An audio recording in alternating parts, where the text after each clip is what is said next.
raise my teats by hand. We're here with John Banson at the Double J Jerseys Farm here in Monmouth, Oregon. Thank you so much for having us here. Nice you can come. Yep, and we understand you're a dairy farmer. Yep, yeah, as you can tell by the cows in the background. Organic dairy farmer. That's and right. They do look very happy. So what are you doing here, John? Well, we're harvesting sunshine is what we're doing. We're using the biological process of the soil microbes and the plants and the cows, but when it all comes down to it, we're harvesting sunshine. It's the cows and the milk are a way to make a living, but in the end of the whole process, it's the sunshine that's doing the work for us there. Mm-hmm.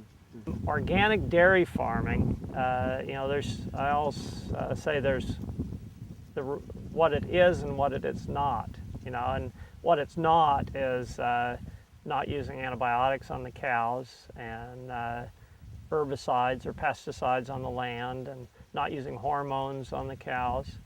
Genetically modified foods.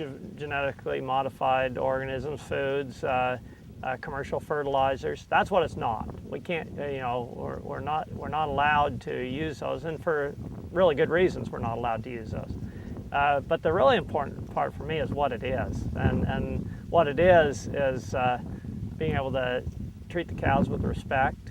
It's a highly mineralized food source because as you have healthier soil microbes, you have more mineralized foods, and what we need to realize is that there's this large food chain, and we're part of it. We need to make sure that the chain is a healthy food chain, and so that's really what vital to what we're doing here is really building up the soil health in order to feed first the plants to the cows, and the cows to us. So it's really vital that it all starts with that soil biology. Part of the reason we transitioned to organic production was to have a healthier business, because really sustainable farming is only sustainable if the farmer can make a living. And part of that, we saw that it really matched what we're already doing. And then as we got into the organic system, I started becoming a whole lot better farmer. I started studying more about what was actually going on and the processes of why things happen, and why good things happen, and why bad things happen in the soil and the cows. And so really that's I'm evolving as I've been in this organic dairy industry. I have to make it work so the cows are the happiest. I got to make sure they're coming into really good pasture. I need to make sure that in the springtime, if we get blazing rains, that the cows don't stand out in the rain all night long. I'm dancing them back into the barn at that time. So at 4 o'clock in the morning, you'll get up out of bed? I'll get up at 1 a.m. I'll get up at 12 at midnight. The cows want the grass, but if it's too nasty outside, they'll come up to the barn. There is a lot about cow psychology you have to understand. If a cow's passing you in a tight spot, you turn your head, don't look them in the eye. Oh, really? They'll pass you fine. If you look them in the eye, they won't pass you. They understand that, then you're acting like a predator if you're looking at them in the eyeball. Oh, really? Yeah. And fields, you want the fields to be square as possible. They don't like long, skinny fields. That makes them uncomfortable. They don't like that. Oh, really? Yeah. A cow that's happy is producing well. And that's my job, is to have cows that are happy and producing well. I was always concerned about the amount of flies going on, but I see that you've got that pretty much under control. The first key is just not having material for the flies to breed in. But then we use other things to help control them. One is building birdhouses and inviting in swallows. We have tree swallows, violet green swallows. We also have barn swallows in the barn, and some cliff swallows that take up residence in the barn. And they're all helping keep the fly levels down. They're actually going out. They're raising their young in here, going out and getting bugs to feed the young, and so that helps us keep the flies down, especially around here, around the barns and the calves and the house. We also put out predatory fly wasps, and they're just teeny tiny wasps. They're not very big. They're just hardly can see them, but they go and lay their eggs in the pupa of the flies that bother our cows, and their babies hatch and eat the pupa, the fly pupa, before it can hatch out and bother our cows.